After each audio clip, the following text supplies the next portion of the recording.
السلام علیکم جی، دادا پوتا شو کے ساتھ آپ کی خدمت میں حاضر ہیں۔ جیسا کہ آپ کو معلوم کہ اب تک کی اہم خبریں اور ان خبروں پر ہمارا تبصرہ، پھر آپ کا فیڈ بیک اور اس فیڈ بیک کا جواب۔ آج کی سب سے بڑی خبر تو یہ ہے کہ پاکستان کی سٹاک مارکیٹ اپنے ہائیسٹ لیول کے اوپر جا چکی ہے، ہائیسٹ ایور لیول کے اوپر جا چکی ہے۔ پچھلا جو لیول تھا وہ 53,200 کا تھا، 250 کا، اور اب وہ 54,000 کا لیول کراس کر چکی ہے۔ کل مارکیٹ نے تھوڑی سی کریکشن دکھائی تھی، کریکشن بھی نہیں کہا جا سکتا اس کو، چلتے چلتے ہمیں ذرا اس طرح کر کے جھٹکا بج جانا، وہ دکھائی تھی جس سے کچھ لوگ پینک ہوئے، لیکن انڈیکیشن سارے اوپر جانے کی نشاندہی کر رہے ہیں۔ تو آج مارکیٹ نے کل کا جو لاس تھا نہ صرف کہ وہ ریکور کیا، بلکہ میرا خیال ہے کہ 450 پوائنٹ اور بھی اضافی ڈال دی ہے۔ تو یوں اس وقت مارکیٹ 54,000 سے اوپر کلوزنگ دے چکی ہے۔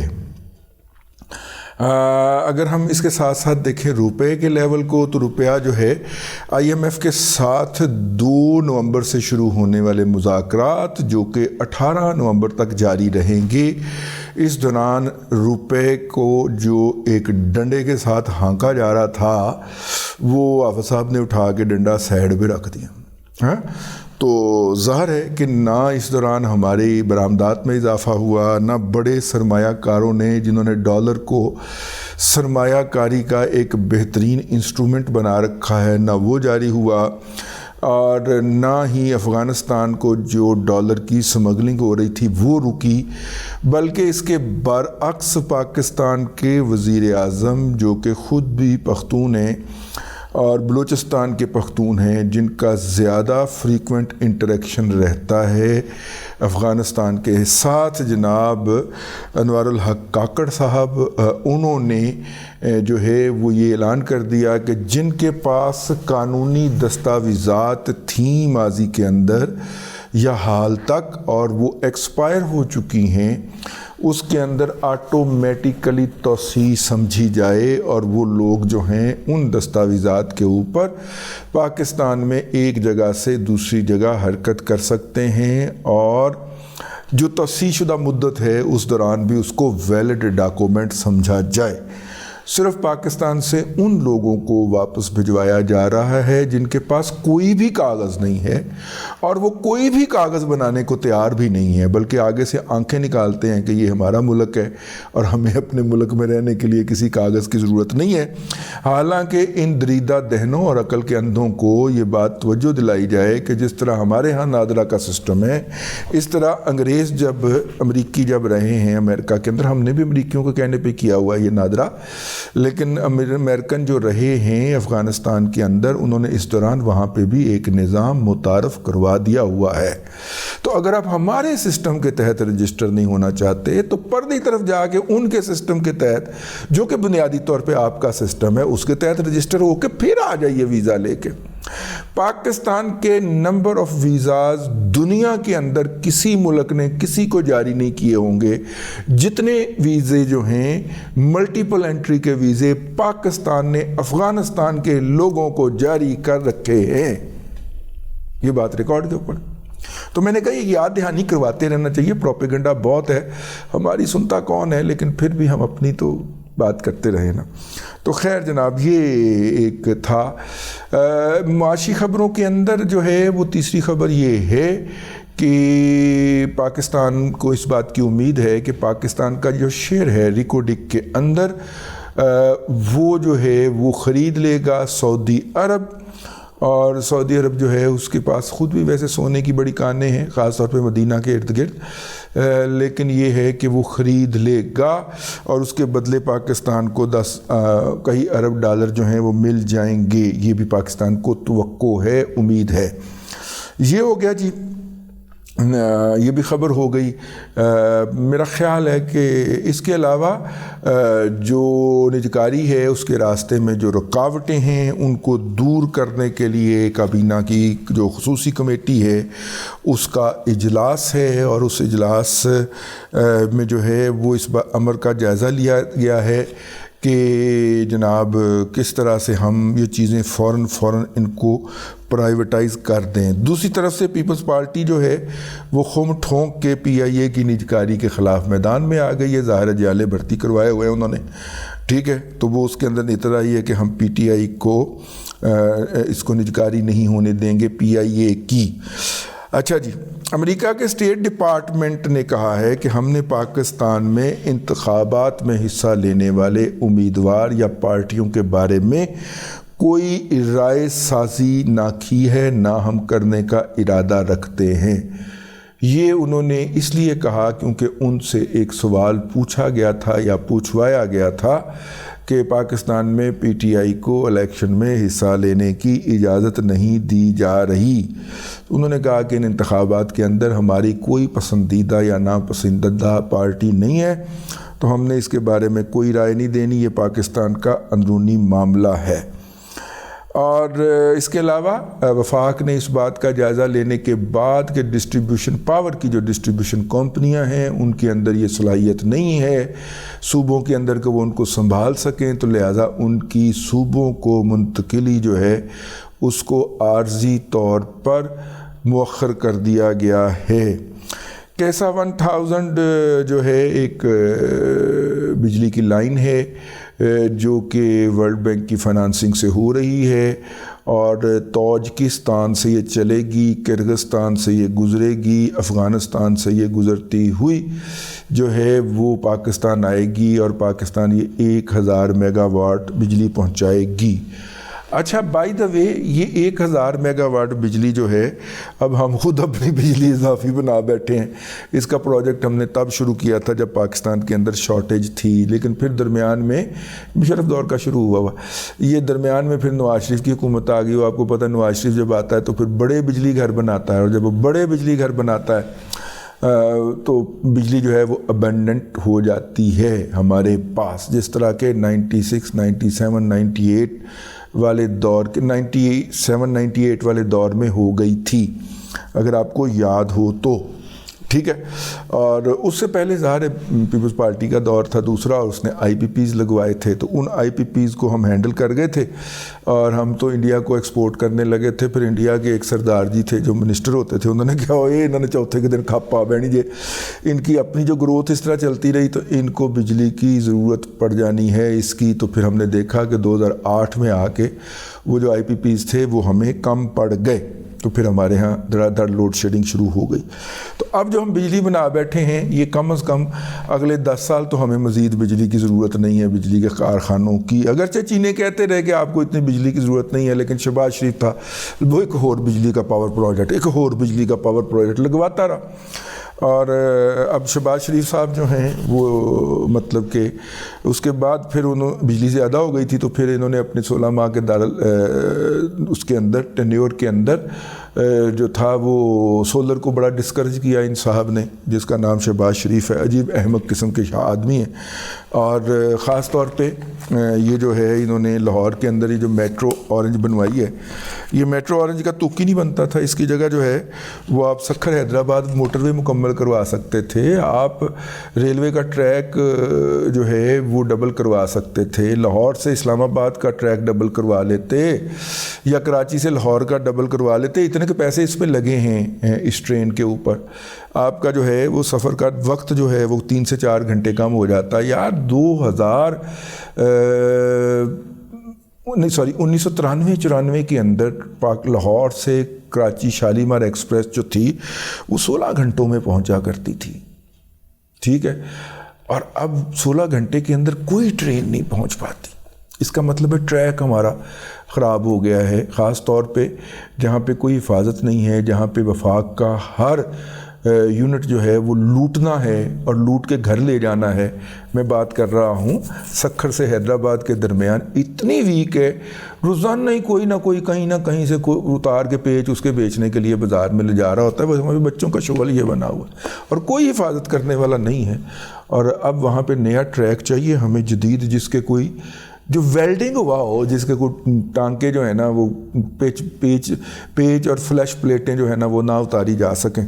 اور میرا مطلب ہے کہ اس طرح کا کم از کم چلیں یہی سیگمنٹ کر دیں, ہم 16 گھنٹے میں ہی یعنی 30 سال پہلے والی سپیڈ پہ ہی ہم کراچی پہنچنا شروع ہو جائیں اور کراچی والے لاہور پہنچنا شروع ہو جائیں, لیکن ایسا انہوں نے نہیں ہونے دیا. ٹھیک ہے, آہو لو جناب, یہ تھی خبریں اور ان خبروں کا پس منظر. اب ہمیں اور آپ کو یہ شور مچانا ہے اور آئندہ اس طرح کے احمقانہ پروجیکٹ کے اوپر احتجاج کرنا. ویسے ساری سنتا کون ہے, لیکن آپ نے اور میں نے یہ کام کرتے رہنا ہے. ٹھیک ہو گیا جی. لیں جناب, ابھی ہم آپ کو لے کے چلتے ہیں آج کے فیڈ بیک کی طرف. اور فیڈ بیک یار, ایک تو مائک ہاتھ میں آتا ہی نا, ہر ایک کو انٹلیکچوئل بننے کا شوق ہو جاتا ہے. ہیں جیسے ہی مائک نظر آتا ہے نا تو لوگ انٹلیکچوئل بننا شروع کر دیتے ہیں. اچھا پھر ہمارے ہاتھ نمبر آ جائے صحیح, ہم اسے دنیا بھر کی چیزیں بھیجنا شروع کر دیتے ہیں. السلام علیکم دادا جی, کیسے ہیں؟ ٹھیک ٹھاک ہے. دادا جی میرا بس یہ سوال ہے کہ ڈالر کا اب ہم سوئنگ دیکھ رہے ہیں اوپر کی طرف بھی, پھر اب دوبارہ پل بیک ہے نیچے کی طرف. یہ جو ایک انسرٹنٹی کا جو زون بنتے جا رہے ہیں ڈیورنگ دس ٹائم پیریڈ کے اندر, اس سے تو ہمارے اکانومی کو زیادہ نقصان آپ کے خیال میں نہیں ہو رہا؟ کیونکہ جب ڈالر اوپر جاتا ہے تب تو پرائسز فوراً اوپر چلی جاتی ہیں, لیکن جب ڈالر نیچے آتا ہے تو پرائسز اس طرح پل بیک نہیں ہوتی جس طرح اس کے ساتھ, یعنی آپ سمجھے کہ وہ ابزارب ہو چکی ہوتی ہیں کئی جگہوں پہ, مینوفیکچرنگ میں بھی اور دوسری ٹریڈ کے اندر بھی. تو اس کی کیا جامعہ پالیسی ان اے وے, آئی نو انڈرسٹینڈ کہ اسٹیبلٹی ہونی چاہیے, ایک پرائس پہ ہونا چاہیے, لیکن یہ جو اس طرح کی سوئنگز ہیں تو کیا یہ ہمارے لیے اس وقت بہت بہتر ہے؟ نمبر 1. نمبر 2 یہ بتا دیجیے گا کہ ان سوئنگز میں ڈیفینیٹلی لوگ بہت سارے ابھی بھی پیسے بنا رہے ہوں گے اور آئی ایم شیور بنتے بھی ہیں اور بنا بھی رہے ہوں گے, تو مین بینیفیشری اس ساری چیزوں کا کیا ہے؟ کیونکہ لانگ ٹرم میں اگر آپ دیکھیں تو ڈسکریجمنٹ والی بات نہیں, لیکن یہ دیکھیں کہ آپ کی جو ڈیٹ فائنانسنگ کے جو معاملات ہیں اور جو آپ کو ڈالر کی چیزیں چاہیے, موٹا موٹا آپ دیکھیں تو 3 سالوں میں امیجیٹ وہ نمبر تھا کوئی $80 بلین کے قریب پلس مائنس میں تھا, جو آپ نے 3 سال میں پے بیک کرنا ہے. تو اس کا مطلب یہ کہ 36 مہینوں میں اگر آپ $2.25 ارب مہینے کا سرپلس جنریٹ کریں گے تو آپ کی یہ ادائیگیاں ٹائم پہ ہوں گی. حالانکہ $2.25 ارب جو ہے وہ ہم لاس جنریٹ کر رہے ہیں ہر مہینے کا, تو یہ جو ہے زیادہ تر اس میں سے $80 ارب تو ذرا ایگزیجریٹڈ سٹیٹمنٹ ہو گئی. اس کو ہم رول اوور شول اوور کرتے رہتے ہیں. ٹھیک ہے, نئے قرضے لے کے پرانے قرضے ادا کرتے رہتے ہیں تو وہ رول اوور ہو جاتا ہے, یا اسی کو کہتے ہیں کنٹینیو کر لیں اسی شرح سود کے اوپر. تو وہ یہ نہیں ہے. یہ سوئنگ ہے جی, یہ بیسیکلی ہم سے نہ بارڈر سنبھلتے ہیں نہ معیشت سنبھلتی ہے, اور ہم اب ایگریکلچر میں گھس گئے. ہم سے مراد ہم اب ایگریکلچر میں گھس گئے ہیں, اس کا بیڑا گرک. حالانکہ ایسٹ انڈیا کمپنی بہادر جو تھا اس نے بھی کبھی ہماری زراعت کے اندر انٹرفیئر نہیں کیا, بر صغیر کی زراعت کے اندر, اور مغل بادشاہوں نے بھی نہیں کیا, اور ان کے بعد جو ملکہ بہادر کی حکومت آئی ہے اس نے بھی نہیں کیا پاکستان کی معیشت, پاکستان کی ایگریکلچر کے اندر انٹرفیئر, بلکہ انہوں نے اس کو فیسیلیٹیٹ کیا ہے. گورے نے نہری نظام لگایا یہاں پہ تاکہ لوگوں کو ایگریکلچر کے لیے پانی دستیاب ہو, اور پانی فراہم کرنے کے بعد اب بہترین بیج لانے تھے, وہ ہم نے تو نہیں لیے, انڈیا نے بہترین بیج اور ان پٹ کے اوپر سبسڈیز دی ہیں اپنے لوگوں کو, اپنے کسانوں کو. تو نتیجے کے طور پہ آپ دیکھ لیں کہ زراعت جو ہے وہ وہاں پہ کیسے اوپر چلی گئی ہے, اور ہم نے جو ہے وہ زراعت کے نام کے اوپر کھایا ہی ہے. ایک ہی گرین ریولوشن آیا تھا, ملک خدا بخش بچہ صاحب میکسیکو سے گندم کا بیج جو تھا وہ مانگ کے لائے تھے. ٹھیک ہے, اور انہوں نے آ کے یہاں پہ اس کو انٹروڈیوس کروایا تھا 61-62 کے اندر. وہ ایوب خان کی وزارت کے اندر ایوب خان کی کابینہ کے اندر ٹیکنوکریٹ وزیر زراعت تھے. تو وہ جو میکسی گندم آئی ہمارے ہاں, تو اس میں جو 16 من 18 من ہماری گندم کی فی ایکڑ کاشت ہوتی تھی کہ ہمیں پاکستان سے لے کے 1961-62 تک, تو وہ 62-63 کے اندر جو تھا وہ اس کی پیداوار 2.5 گنا ہو گئی. وہ 40 من 45 من 35 من پہ چلی گئی, 15 سے اٹھ کے 35 پہ چلی گئی, یا 20 سے اٹھ کے 45-50 پہ چلی گئی. تو یہ ایک بہت بڑی واحد اچیومنٹ ہوئی ہے پاکستان میں ایگریکلچر کے حوالے سے. دوسری اچیومنٹ رائس میں ہوئی ہے, جب ہائیبریڈ بیج آیا ہے اور یہ 1996-97 کے آنورڈ آیا ہے. جو چاول کی فصل ہماری 40 سے 60 مونڈ فی ایکڑ ہوا کرتی تھی, وہ بڑھ کے 100 110 120 مونڈ پہ ہو گئی. تو یہ آٹومیٹیکل یہ دو ہم نے کیے ہیں کام, لیکن جس آرگنائز طریقے سے ہمارے ہمسائے ملک نے کیا ویسا نہیں ہو سکا. ان پتہ نہیں تھوڑا سوال کی تھی. بنیادی طور پہ ایگریکلچر میں بھی گھس گئے ہیں تو سنبھالا نہیں جا رہا. تو ڈنڈے کے زور کے اوپر تو آپ اس کو نیچے نہیں لا سکتے نا جی. آپ کو اس کے لیے ایکسپورٹ سرپلس جنریٹ کرنا ہوتا ہے. ہمارے ہاں ایکسپورٹ سرپلس کے لیے نہ انڈسٹری ہے, نہ مین پاور ہے, اور نہ ہی ہم مین پاور کو ٹرینڈ کرنے کا کوئی منصوبہ رکھتے ہیں. اس وقت جو مجھے سب سے بڑی تشویش کار فرما ہے کہ آپ کسی محلے کسی گلی میں گزر جائیں, ہر محلے گلی کے اندر یا آپ کو چھوٹے چھوٹے بچے سڑک پہ کھیلتے نظر آئیں گے, یا لڑکپن مطلب 15 سے 25 سال کے لڑکے جو ہوں گے وہ بال شال کٹوا کے اور خوشبو لا کے اور پھنسی ہوئی شرٹ پہن کے سڑکوں کے کنارے کھڑے ملیں گے. پروڈکٹیوٹی یا کوئی ٹریننگ آپ کو نظر نہیں آئے گی. اگر 40 بچے کھڑے ہیں تو ان کے مقابلے میں 2 بچے آپ کو پتہ چلے گا بیگ لٹکا کے ٹیوشن پڑھنے جا رہے ہیں یا کالج سے آ رہے ہیں. یہ صورتحال ہے. اتنی ویلی نسل اور ہر وقت ٹک ٹاک پہ لگی ہوئی اس گندی نسل کی موجودگی کے اندر تو آپ کی معیشت کے سنبھلنے کا کوئی امکان نہیں ہے. نہ ہم ان کو مہارتیں دے سکتے ہیں, نہ دے پا رہے ہیں. چلیں جو پرانا سسٹم ہے اذکار رفتہ اسی میں سے گزار دیجئے, اس میں سے بھی نہیں گزار پا رہے. اس کی ٹوٹل کیپیسٹی 15 سے 20 ہزار بچوں کی ہے. میں پنجاب کے اندر سرکاری نظام میں چلنے والے اداروں کی بات کر رہا ہوں. نجی انتظام میں چلنے والے ٹیکنیکل کے ادارے تو ڈگریاں سرٹیفکیٹ بیچ رہے ہوتے ہیں نا, کہ آپ نے باہر جانا ہے تو باہر جانے کے لیے آپ کو ایک جھوٹا سچا سرٹیفکیٹ چاہیے, تو آپ وہ سرٹیفکیٹ جو ہے وہاں سے خرید لیں اور باہر چلے جائیں. سرکاری میں کوئی تھوڑا بہت سکھانے کی کوشش ہوتی ہے, اور اس کی کیپیسٹی میں نے آپ کو بتا دیا ہے کہ 18 سے 20 ہزار لوگوں کی ہے ہماری ٹوٹل, پورے ملک کی بات کر رہا ہوں. تو اس 18 سے 20 ہزار کے اندر تو آپ 4% 5% جی ڈی پی کا تصور بھی نہیں کر سکتے. یہ 2.5-3% پہ ہی رہے گی, کیونکہ نہ سکلڈ مین پاور ملے گی, نہ وہ مشینوں سے صحیح رزلٹ لے گی, صحیح پروڈکٹ نکالے گی, نہ اس پروڈکٹ کی ویلیو لگے گی, اور نہ ہی وہ پروڈکٹ جو ہے عالمی سطح کے اوپر اچھی پرائس لا سکے گی. اس لیے اگر کوئی بھی حکومت آتی ہے اور وہ معیشت کی بحالی کا اعلان کرتی ہے اور وہ ہیومن ریسورس ڈیولپمنٹ سے شروع نہیں کرتی تو وہ جھوٹ پہ بولتی ہے. وہ جھوٹ بول رہی ہے, وہ آپ کو دھوکہ دے رہی ہے. آپ کو اسی وقت کھڑے ہو جانا چاہیے کہ ماما یہ اکانومی کو چلانے کے لیے جو مین پاور چاہیے وہ یہ تو لے کے آؤ نا. پہلے گڈی لے لئی, ڈرائیور تے مکینک کوئی نہیں گا کہ کنی دیر چلا لو گے. پہلے تیل بدلی دے اتنے انجن سیز کرا بیٹھو گے, اینی کی گل. ٹھیک ہے نا. مین پاور اچھا یہ بھی 15-20 ہزار جو لوگ ٹرین کرتے ہیں ہم, یہ ٹکٹ کٹاتے ہیں سیدھا جناب دبئی پہنچ جاتے ہیں, یورپ پہنچ جاتے ہیں. وہ بھی پاکستان میں کام کرنے کو تیار نہیں ہے. تو ایک کمپریہنسو نظام اگر ہم ہیومن ریسورس ڈیولپمنٹ کا شروع نہیں کرتے مینوفیکچرنگ کے لیے, انڈسٹری کے لیے, تو اس ملک کے پاس ایکسپورٹ سرپلس نہیں ہوگا. اور اگر اس ملک کے پاس ایکسپورٹ سرپلس نہیں ہوگا تو پھر یہ ڈنڈے کے زور پہ حافظ صاحب کتنی دیر ڈالر کو روک کے رکھیں گے.